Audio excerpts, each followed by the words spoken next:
les Zaghawa font ceci, les Zaghawa font cela, que c'est la guerre des Zaghawa.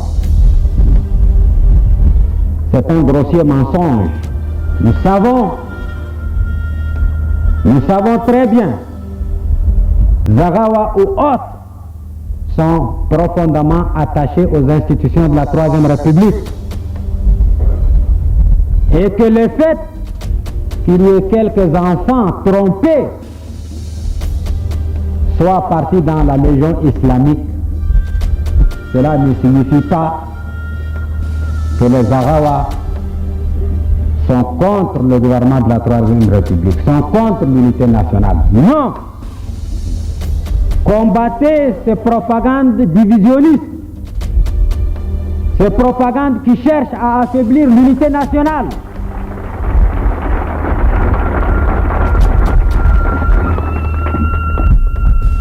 Je l'ai dit et souligné, cette guerre est la guerre de la Libye contre le Tchad. Ce n'est pas la guerre des Zaghawa, ce n'est pas la guerre des Arabes, ce n'est pas la guerre de Goran, ce n'est pas la guerre de Wadayen, ce n'est pas la guerre de Hadjara, non!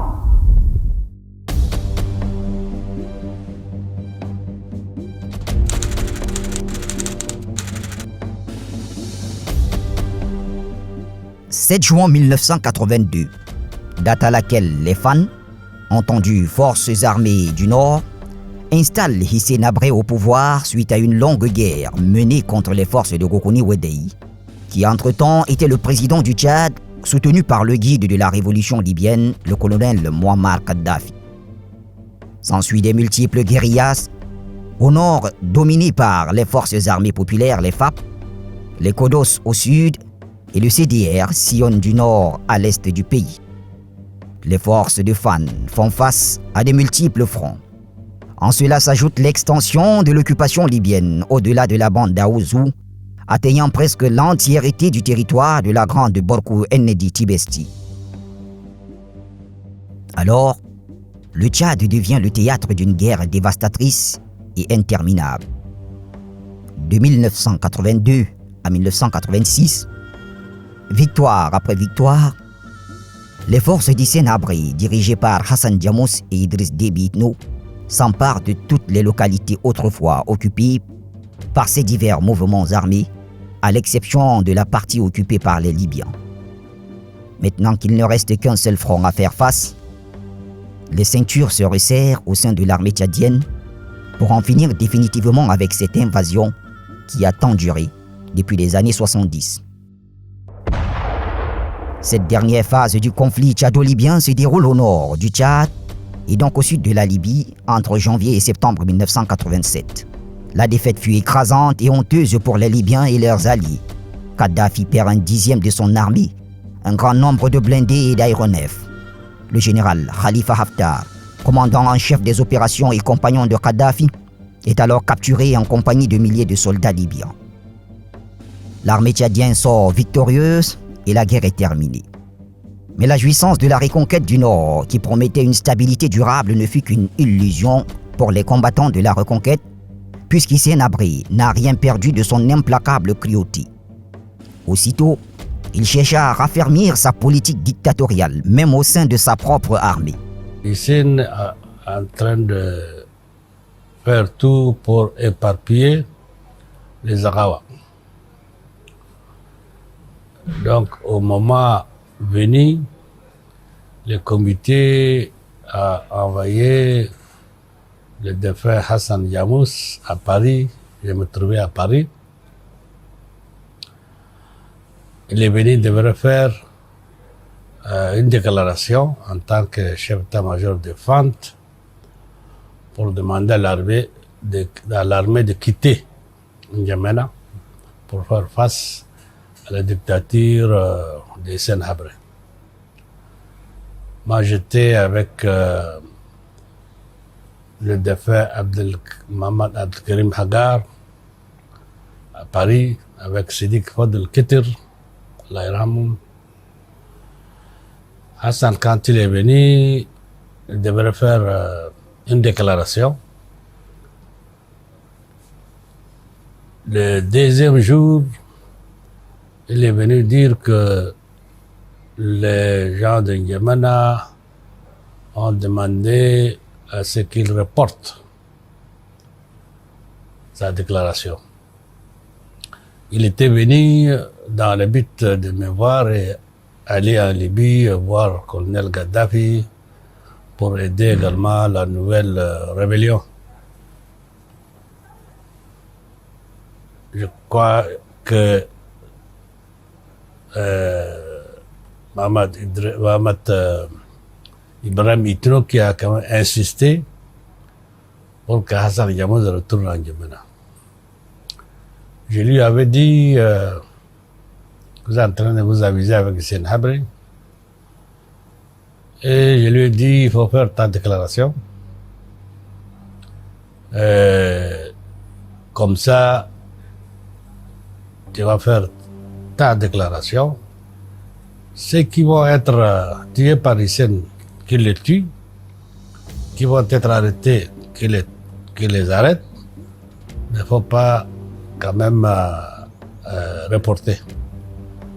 Parce que plus si vous reportez, donc presque la plupart des cadres de Rawa seront arrêtés et ce serait malheureux.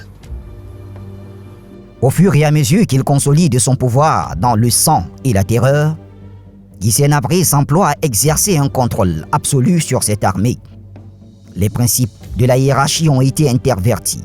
Toutes les garnisons du Nord sont doublées par une compagnie de la sécurité présidentielle surarmée et commandée par des cadres de la DDS.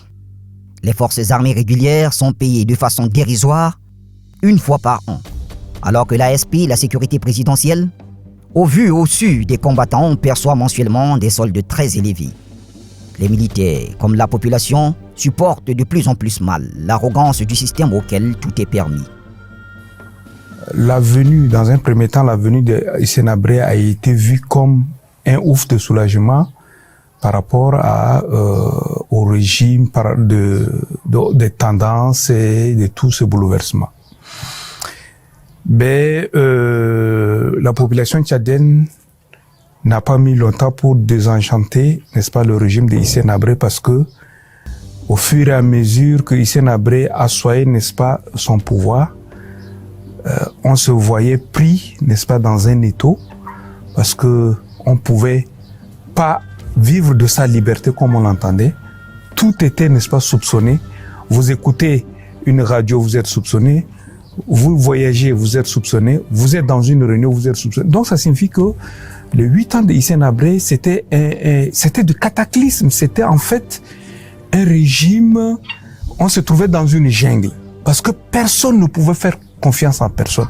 Parce que Hissène Habré avait tellement peur de son pouvoir, donc il a mis un système en place, comme, n'est-ce pas, une toile d'araignée, qui pouvait facilement prendre n'importe qui à tout moment. Donc, au temps de Hissène Habré, tout pouvait arriver à tout moment. Donc, c'était une dictature implacable. Les abus de la garde prétorienne d'Hissène Habré et le mépris qu'ils affichent pour les dénouements auxquels sont déduits les combattants exaspèrent l'armée. Tibesti, mars 1989. Une mutinerie éclate à Yébibou.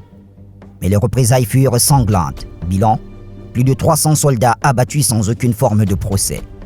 Comme si cela ne suffisait pas, quelques temps plus tard, Guéini Koré, surnommé le cimetière ambulant et directeur général de la fameuse DDS, s'envole à Ounianga-Kébir, dans l'Enedi, et dissocie 27 officiers en produisant un faux ordre de mission signé Hassan Diamouz, les convoquant à N'Djamena.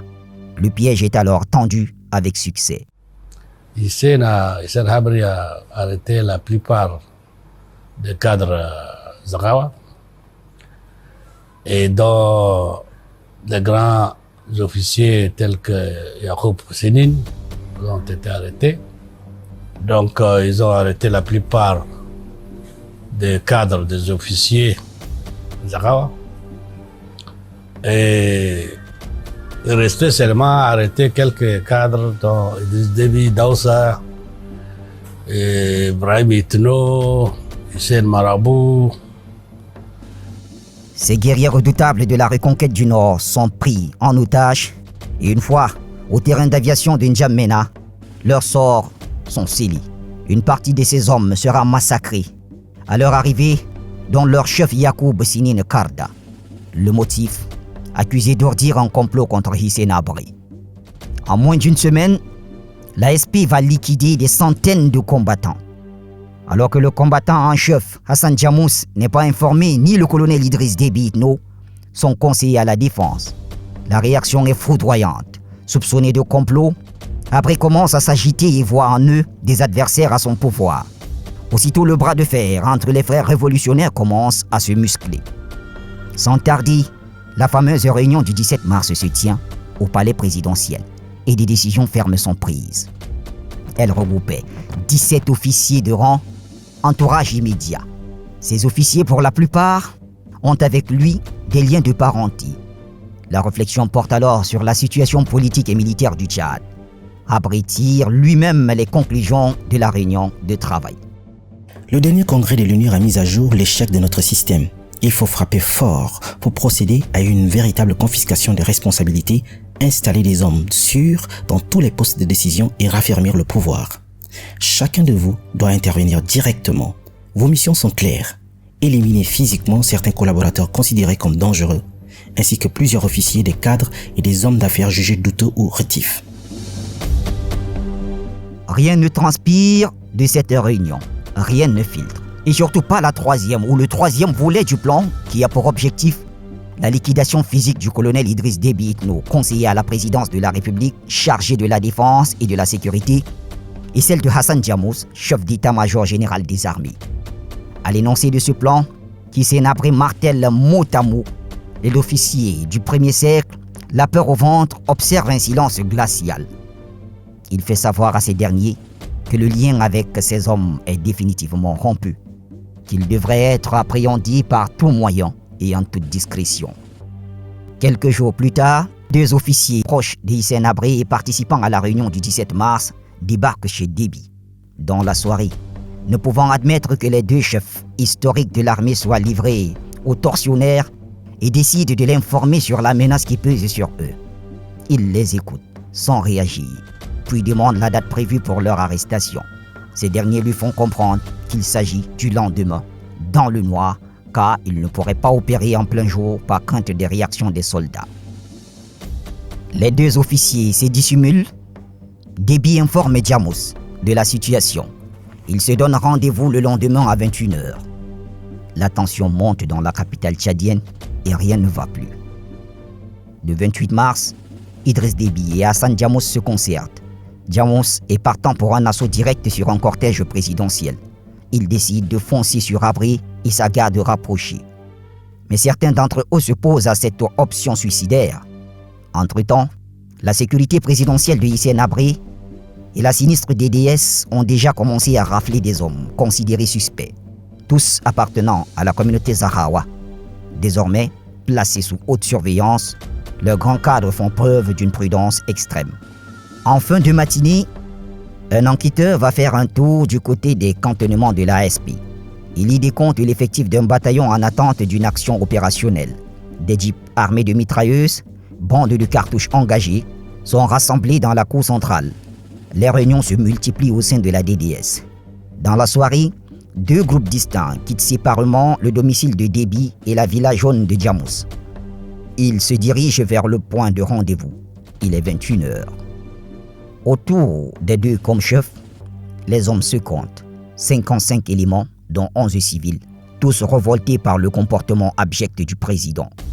Ces hommes, rassemblés dans le noir à Gassi, ne disposent que d'armes légères pour leur protection. 5 Toyota et 2 berlines Peugeot 504 et 505. Bien qu'ils se sentent légers par rapport aux forces des fans, en termes de matériel et d'armement, la détermination est sans pareil. Le choix est clair, sortir ou rester mourir. Idriss, Abbas, Mohamed Saleh, Ibrahim, etc. À peu près une cinquantaine, ils ont pu quand même sortir de N'Djamena. Donc ils ont fait la longue route de N'Djamena jusqu'à Darfour. Donc ils étaient quand même, ils n'étaient pas nombreux, mais ils ont mené une bataille extraordinaire. Une bataille extraordinaire et beaucoup des officiers du Sénabri ont été tués et ils ont fui quand même à terre Darfour. L'action du 1er avril se met en place.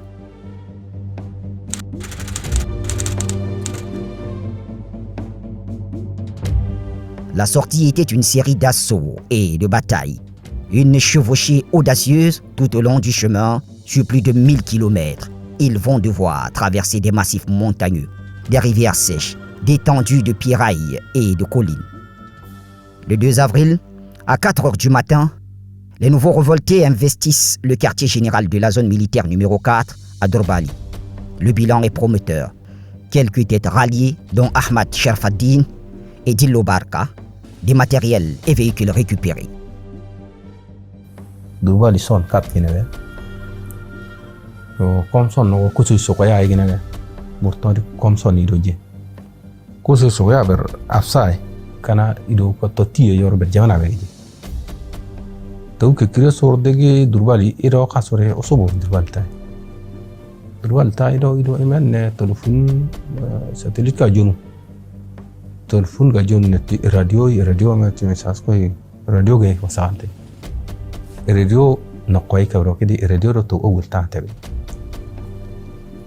كبرو يا أحمد كوي غوندي شيت سيرفدين أحمد سيرفدين جي أحمد نابر تانغاي دورا أيدي مرتولي Bursini de fin kerm bargana kauro igawi ore kerm na tabiri. Le même jour, à 13h30, le poste de commandement de Billy est occupé. Une dizaine d'éléments à leur tour se rallient. Une Toyota transportant de troupes et un poste de radio est saisi.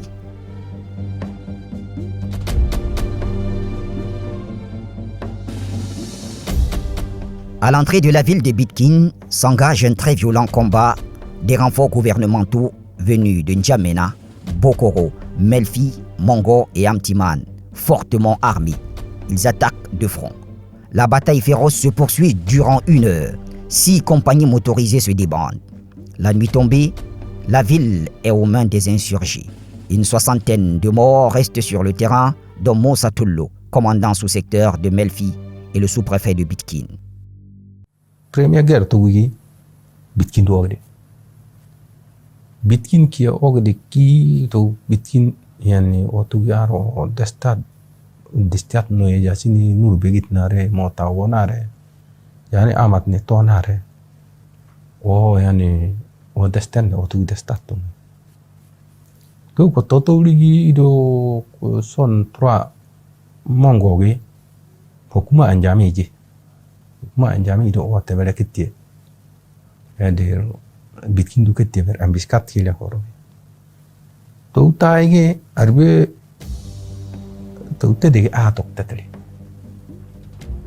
Bitkin genigre dire ma kema berer bro ka usre ber garde kwayela ko raji bozgo akidi o abu to arbe to toro direct do dergiti de taw selamina da igonenu ginna kalbe ga menali selamina da ina Yasini bursini yae bonde yae boy iriri ay no mashiriki keki o araka na to kishide tadi no o araka ni kega borto wala se o hukuma o keden kef kina almetan bi yalla to ko gune le ko yaga ne ki halas ora mina nyala ma yini ay o to gi ke ti shile je ki dunu toror ke o adu wega na je toror o to gi almetan ne ber mina nyala ma gene تو كورو جيجري خلاص وانا ديلا كثر برجع هوتان جل ما يجيني كايجين خلاص كودر وتتر سوبر إدو سوبر بيجي سوبر برا كودور توا غوينه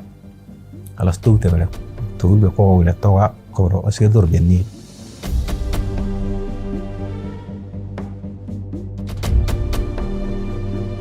Le 3 avril, les rescapés des colonnes défaites renforcés par 4 bataillons commando de l'ASP dirigés par le commandant du régiment Youssouf Tom, tombent dans une embuscade tendue par les insurgés à Katalok, 45 km à l'est de Mongo. Une fois de plus, le combat s'achève en faveur des insurgés. Effrayés, Les Habréis rompent le contact et abandonnent le terrain. Derrière eux, le sol est couvert de morts. Parmi les corps, celui du commandant Youssouf Tom, criblé de balles. Dans la même journée, vers 18h, 3 compagnies de l'ASP venues barrer la route d'Amtiman aux insurgés sont pris en tenaille sur la piste de montagne d'Aboudeya qui lie le Salamat à Mongo. Le combat est dur, très chaud. La sécurité présidentielle contre-attaque en hurlant. Kérim Nassour, avec une poignée d'hommes, prend la SP à revers. Il ordonne. Une fois dans leur dos, tirez calmement, comme à la cible, chaque coup doit porter. S'ils flanchent, repoussez-les jusqu'à la première ligne. Ils exécutent comme à la manœuvre. Les balles de ces tireurs frappent les têtes. À la première hésitation, ils donnent l'assaut à l'envers. Quelques chefs sont tués, dont Sokoya Erti, le Komzon adjoint d'Amtiman, qui commandait les compagnies de sécurité. N'Djamena, les infos des insurgés sont à la une. Un communiqué officiel de la présidence annonce alors la victoire des forces loyalistes contre les insurgés. « 4 avril 1989. Après avoir roulé toute la nuit sur la piste de Mangalmé, la colonne de Djamos, Déby, arrive en terrain plat, non loin d'une petite chaîne de collines herbeuses d'environ 500 mètres de haut. Kyaudara garde daire. Garde hittil obde yar taire. Hittil ekele obir kerali. Garde minnage nere te morale neni. Jugun goy jugun mursal lo elen. Jugun mursal garde te ya berma ko raje. Ya ko roti chabdo qastigina der boro yinezo. Berdo garde to garde te moral gine te orukini ji. Garde oro egane garde oro kelle laski aide taringide ber are kayina emer de ki doyni mi. Ber are kayina arbege sidi boro de ne. Juska de ne edertay. Hittile mangalme geni gire de obi ke kinne ha konni. Ha boro tay. Ha boro de sari kalwari. Kadar era bela jangan kira hado aide ha boro terbe mena huru har tere de tegegi ali sokko kelay. Il est 8h du matin. Soudain, des rafales d'armes lourdes. Le claquement sec des obus relayés par le tonnerre brutal des canons. 2 avions d'appui au sol, Marquetti, attaquent à la roquette. 2 bombardiers Pilatus leur succèdent sur zone. Les hommes d'Abré s'en servent bien des appareils qui ont été pris en Libye. L'attaque est violente, soutenue par des automitrailleuses. Plusieurs véhicules de la colonne des insurgés sont brûlés. Les hommes n'ont plus de munitions. À midi, ils n'ont plus d'eau. Leur position est cernée et le cercle se resserre. Les gouvernementaux qui les tiennent sous leurs armes sont bien établis. Le point le plus faible est la partie sud de leur disposition tenue par environ 200 hommes aidés de 2 mitrailleuses lourdes. Chaque balle compte et doit être précise à la cible. Sinon, pas de chance pour les révoltés. Il faut absolument un miracle. Contre toute attente, un petit groupe d'insurgés disposant de 3 véhicules et une centaine de cartouches décide de casser les pare-brises pour tirer en roulant. Alors se produit un événement stupéfiant. Les 3 véhicules foncent en terrain découvert.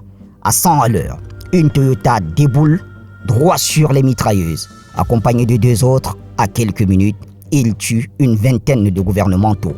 Surpris et bousculés par cette charge suicide, les hommes d'Abré n'ont pas de temps de pointer leurs armes. Les attaquants s'emparent d'une mitrailleuse lourde et sectionnent la colonne qui se disloque. Paniqués et choqués, les gouvernementaux sautent des véhicules et s'enfuient en courant. L'assaut fou des 2 chefs de guerre réussit à briser l'encerclement et se positionne davantage. Cependant, ce genre d'efforts incroyables ont toujours un prix lourd à payer, tel que la mort du soldat vaillant Medine Djibi. À 19h, les insurgés font halte dans le petit village d'Alisha. Dans l'obscurité, ils aperçoivent les pinceaux des phares d'une autre colonne qui se rapproche. Arrivés à l'axe Abéché-Adré, au 6e jour de cette longue errance, les insurgés progressent vers Farshana. Par manque de carburant, ils décident de s'arrêter et tendre une embuscade. Déby capte alors sur son récepteur radio les communications en goran de colonnes adverses. Une cigarette entre les lèvres pour déguiser sa voix, Il entame un dialogue avec les chefs de colonne. Il signale la présence des insurgés sur un terrain de son choix, où la route s'engage dans un étroit défilé, en série, entre deux collines abruptes. Les colonnes convergent sur les coordonnées transmises par radio. Ils ordonnent alors à Bokit Sinin Karda d'observer l'avancée de l'ennemi venant de l'axe d'Abéché. C'est la première colonne dirigée par Yosko Isaka sur le lieu indiqué. À 13h, une instruction de Djamos, un de leurs meilleurs tireurs, est désigné le premier à ouvrir le feu. Il place le tube de son RPG-7 à l'épaule. 4 véhicules se présentent groupés. La première passe, il tire. Une formidable détonation. La deuxième voiture, percutée par la charge creuse, explose en gerbes de feu tournant. Au même moment, la queue du convoi est désintégrée par les tirs des armes lourdes et des roquettes anti-chars. Mais le combat n'est pas fini. La deuxième colonne défend, qui n'était pas loin de l'embuscade, vient au secours du côté est, en intervalle de quelques secondes et se joint au combat. La bataille de destruction dure presque 5 heures. Quand le feu cesse, un silence funèbre enveloppe le défilé. Un grand nombre de morts gisent sur le sol. Un matériel considérable détruit. Des véhicules armés de 4.5, des jeeps équipés de missiles sol-sol. Les insurgés arpentent le champ de bataille. On déplore plusieurs blessés et la mort de Brahim Haroun Tirgo, le seul officier de communication BCR.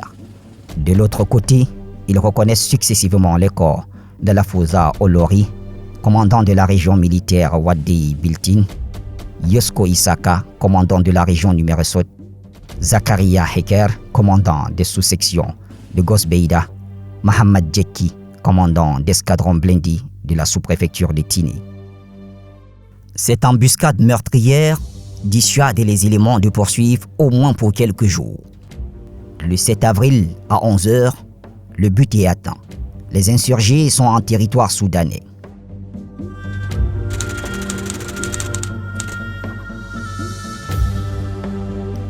La colonne Djamos Déby fait aménager un campement à Hajar Marfaïn. Après avoir passé 3 nuits, il décide d'envoyer des émissaires partout où s'avère nécessaire d'accroître la cause du mouvement.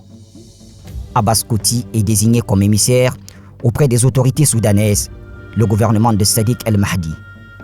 Une mission vitale qui a pour objectif d'informer et de négocier avec ces derniers l'autorisation de demeurer au sol soudanais. Le choix est judicieux. Kouti a été conseiller à l'ambassade du Tchad à Khartoum, donc il amorce par El-Fashr. Abou Azari Ibrahim Momoura sera mandaté d'aller à Tentendi comme deuxième émissaire à la recherche d'un endroit propice à ce mouvement. Tahir Borgo-Sarak est à son tour dépêché à El Djinena et ses environs pour alerter les grands commerçants et autres afin de venir en aide d'urgence. Ces derniers répondent favorablement en désignant Tom Formelik comme leur représentant. Depuis le Burkina Faso, Mohamed Saleh Adjoum Djirou, journaliste et ancien conseiller de presse du général Maloum, part en direction de la Libye pour négocier une assistance militaire. Je suis parti voir Mossoud Abdel Hafiz. C'est un général Gaddafi, un parent proche de Gaddafi, qui est quand même chargé des affaires de la révolution tchadienne. Donc, il était à Sirte. Je suis allé le voir, j'ai dit, bon, mes frères là sont sortis. Maintenant, ils sont dans le Darfour. Il faut absolument qu'on voie le colonel Gaddafi pour pouvoir leur octroyer de l'aide. Il m'a dit d'accord, parce que Mossoud savait déjà les comités clandestins, il savait, il connaissait.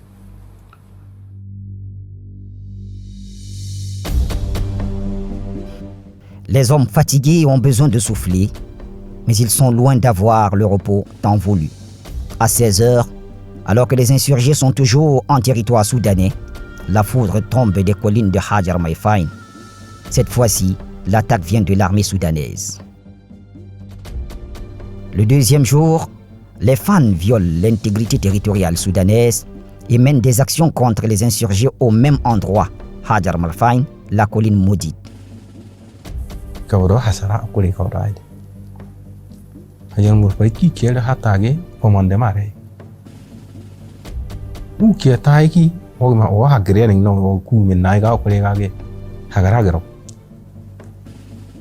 defa hasan ga kira atawo ne defa idris ka hane are jiki ha ki pogne ne dirogre to no re na si ke azan din do taw kira tawo taw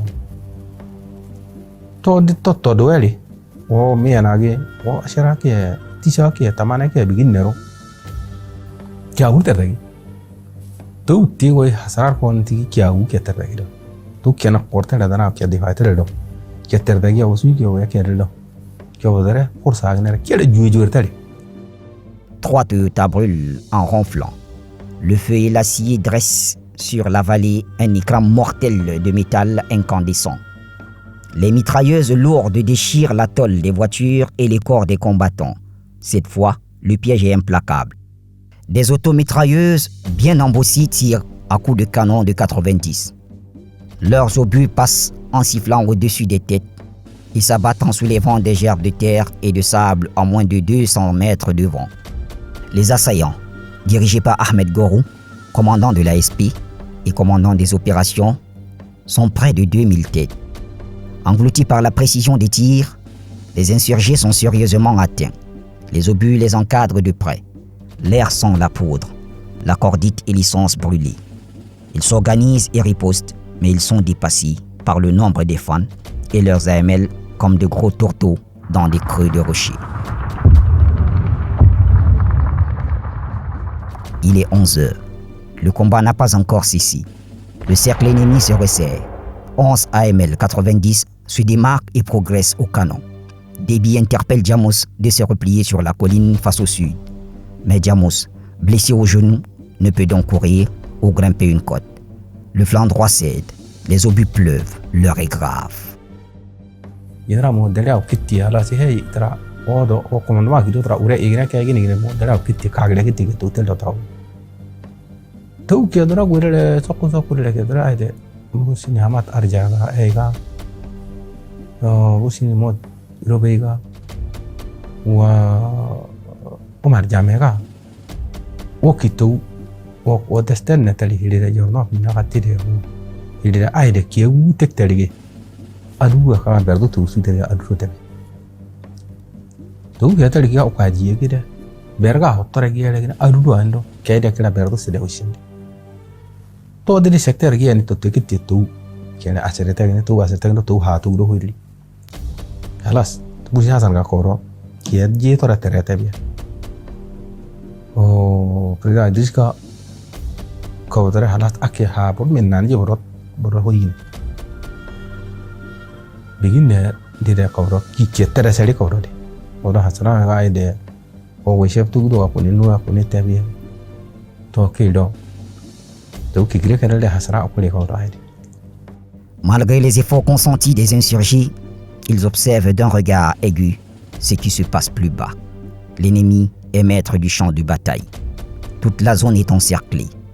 À 17h précises, l'ennemi décroche. Le silence s'installe bien avant le crépuscule.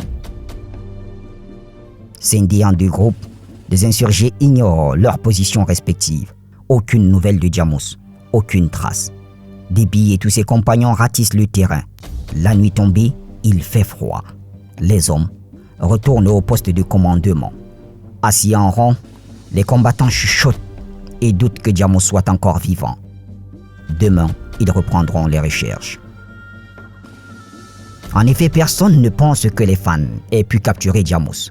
Ce qui compte pour les combattants, c'est de retrouver son corps.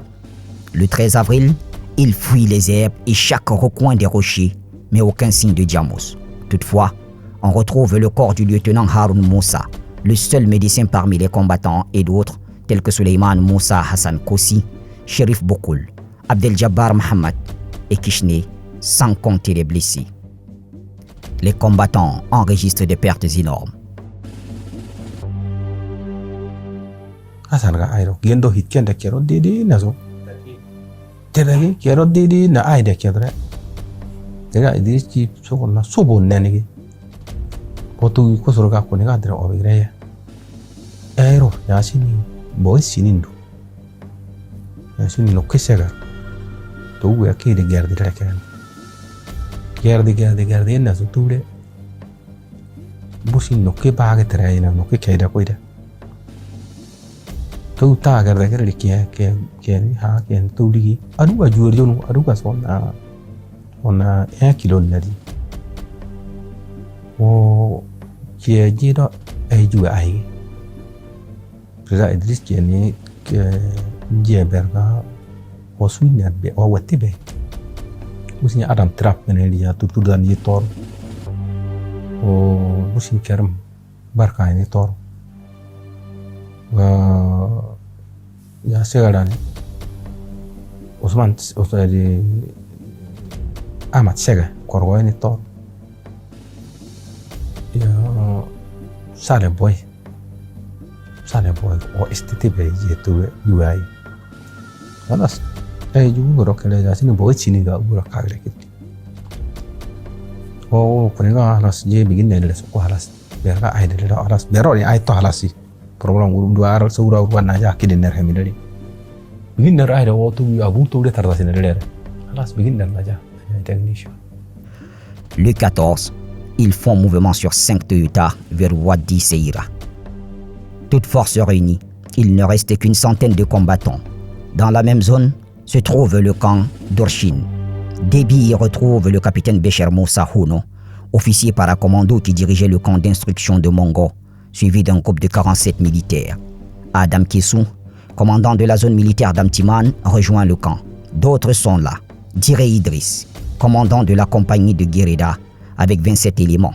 Un groupe de 17 personnes et le commandant de la compagnie d'Unyanga, Heri Tiara, accompagné des rescapés de la tuerie du 24 mars, sont présents. Le commandant de la compagnie de Tiné, Mogouagui, avec 11 hommes, attend de l'arme au pied. Dans la soirée, 150 hommes des fans viennent grossir les rangs des insurgés. La colonne dirigée par Ahmad Goro, après avoir décroché, roule à fond vers la base aérienne d'Abéché. Parvenu en bord de piste, les véhicules s'arrêtent. Un homme barbu, l'uniforme maculé de sang, la cheville brisée par une balle, tombe de l'arrière d'un 4x4. Un lieutenant français s'interpose. Stupéfait, il vient de reconnaître dans ce prisonnier l'ancien comme-chef, le redoutable Hassan Djamous, le vainqueur des Libyens. Un peu plus tard, un transsol du dispositif épervier transporte Djamous à N'Djamena. Un communiqué tombe sur la radio nationale du Tchad. Le 12 avril, dans la journée, les forces gouvernementales ont surpris puis écrasé les troupes d'Idriss Déby et Hassan Djamous à Djarma Faïn. Djamous, grièvement blessé, a été capturé. Au cours de ce très violent combat, Idriss Déby a brûlé vif dans son véhicule, touché de plein fouet par un projectile anti-char. Le président Abré a gagné la course de vitesse contre ses 2 anciens commandants en chef en anéantissant les auteurs du complot du 1er avril. La rébellion est matée. Hassan Djamous a été blessé à la jambe et ils ont arrêté, ils ont amené en N'Djamena, ils l'ont tué aussitôt. Bon, quand ils ont atteint Darfour, on n'a plus de leurs nouvelles. Et j'ai pu envoyer le colonel Ahmad Tebir, Allah yarhama,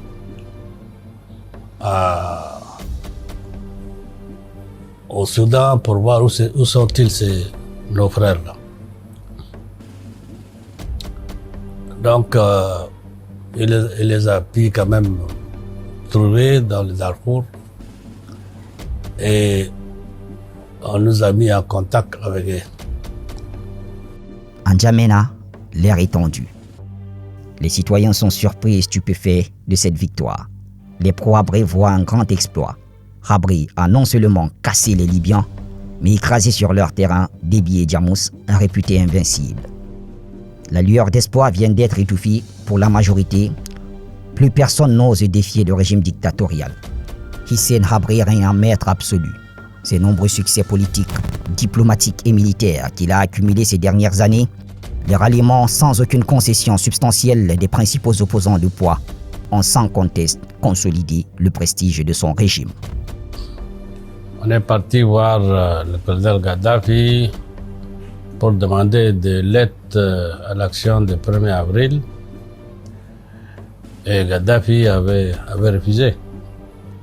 Parce que c'est là qu'ils m'ont attaqué dans mon territoire, à Matana Sarra. Et ils ont tué beaucoup de Libyens. Donc, pas question. Il dit qu'il préférait se réconcilier avec Hissène Habré parce que ces deux chefs d'état-major-là, ils nous ont attaqués dans le territoire libyen à Matana Sarra. Moi, je lui avais dit que Hissène est en train d'organiser une rébellion libyenne dans les Kanem. Et ils ont plus d'1 millier Libyens. Il va acheter 2000 Cadiens et il va mettre dans les Tibesti.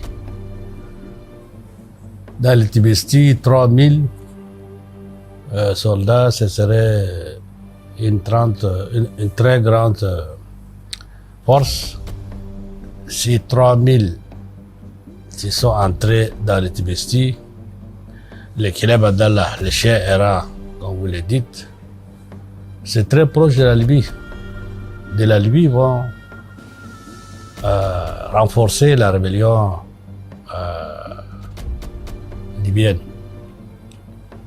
Les Américains, les Français, donc ils sont prêts à les aider. Et il vaut mieux aider ces gens-là pour pouvoir vaincre Hissène Habré. Mossoud, le général Mossoud aussi m'a aidé, m'a dit que ce que Adam disait là, c'est correct. Il dit que nous aussi nous avons des informations comme quoi la rébellion libyenne est en train de s'activer et il faut qu'on les aide. Est-ce que ces gens-là, ils sont prêts à vaincre Hissène Habré? J'ai dit oui. Avant aussi, ce sont eux qui ont vaincu les Gounds de Boukouni, qui sont les Arabes, qui sont venus prendre le pouvoir à Djamena en 82. Il me disait, bon, Adam, s'il gagne, c'est une bonne chose. S'il ne gagne pas, ce serait un échec extrêmement grave. J'ai dit d'accord.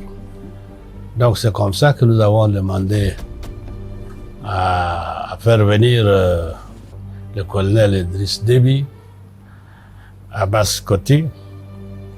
Nous avons rencontré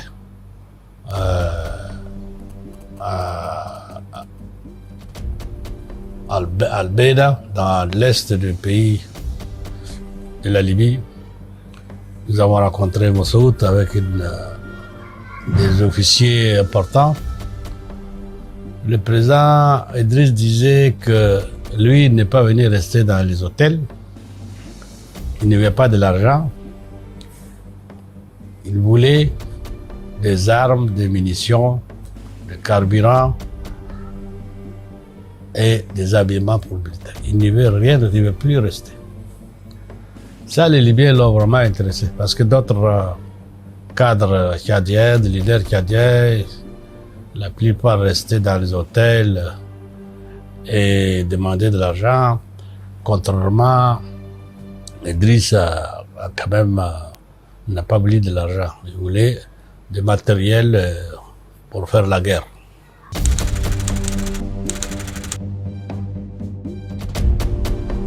Contre toute attente, le 11 avril, une étrange caravane fait une entrée remarquée à Orchin, suivie par d'autres juchés sur des robustes chameaux, des centaines de jeunes Sahraouis dont la moyenne d'âge est de 17 ans, issus de l'Enedi de Wadifira et Touer. Ils adhèrent à la rébellion. Fin mai, les rangs de la rébellion grandissent et comptent environ 1000 hommes. Un centre d'instruction militaire voit le jour. Les jeunes recrues sont soumis À un entraînement impitoyable, Idriss Déby Itno est bel et bien vivant. 4 mois plus tard, les effectifs ont doublé. La rébellion dispose maintenant de dizaines de véhicules, certaines dotées d'armes lourdes et plus de 500 armes individuelles neuves. Une structure administrative est mise en place.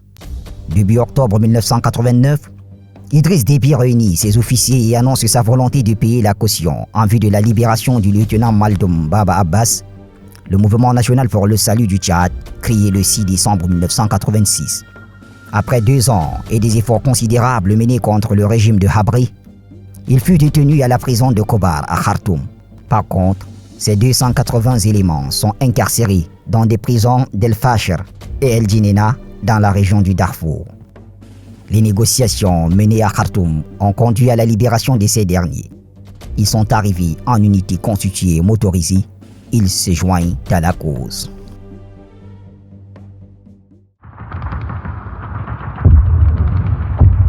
Le 16 octobre, le canon tonne autour d'Orchine, où sont établis une partie des insurgés dirigés par Ibrahim Djenfor Dillo et Adam Kouahagar. Une colonne blindée et près de 3000 soldats gouvernementaux motorisés passent à l'attaque. Le groupement d'assaut est commandé par Ahmad Goro, l'auteur de la capture de Hassan Diamos. Les combats sont d'une violence inouïe. En tête de la colonne, 4 chars T-55 avancent en tirant. Les automitrailleuses canonnent droit devant. Les tireurs des combattants au RPG-7 visent les chars latéralement dans les chenilles. Immobilisés, ils attaquent avec véhémence. La bataille dure des heures et se termine dans la nuit. Côté rebelle, on enregistre quelques pertes telles que la mort de Hassan Kourda, Yahya Boye et plusieurs blessés. Au lendemain, certains soldats gouvernementaux basculent dans le camp adverse. Les officiers détiennent des informations classifiées et donnent des renseignements précieux sur le plan de contre-offensive des Habristes. Nous sommes le 19 novembre 1989. Il est 8 heures du matin. Habri lance ses forces écrasantes sur Bamichi avec l'ordre d'anéantir les rebelles. Dirigé par le nouveau commandant en chef des armées, Alafuza Koni, les têtes brûlées des fans bondissent devant Abdrahman Bourdam, commandant de l'armée de terre, et Youssouf Galmaï, le chef de la gendarmerie. La guerre a commencé vers 9h30, on a fini à 18h. Donc nous avons pu pousser l'ennemi environ 7 km. Le soir, on a eu certainement, on a perdu beaucoup de hommes. Nous avons une soixantaine qui sont morts. Nous avons récupéré des matériels. Nous avons récupéré quelques 2 ou 3 AMEL 90. On a récupéré certains armes collectives comme le 14-5. Et nous avons gagné la première guerre de ces jours-là. On a combattu. Certainement, on a fait 14 jours. Un bon matin, ils ont commencé à nous repousser. 17h. Ils ont pris nos positions. On a retiré. Et puis, certains qui sont partis vers Isrou. Et nous, avec nos blessés, nous sommes retirés à 7 km à l'ouest de Bamichi, à notre position. Le système de renseignement de la rébellion est simple et rustique. Les chameliers disposent en sonnettes équipées d'émetteurs légers. Ils jalonnent la progression de la colonne ennemie. Informée, la rébellion prépare le terrain et poste ses armes.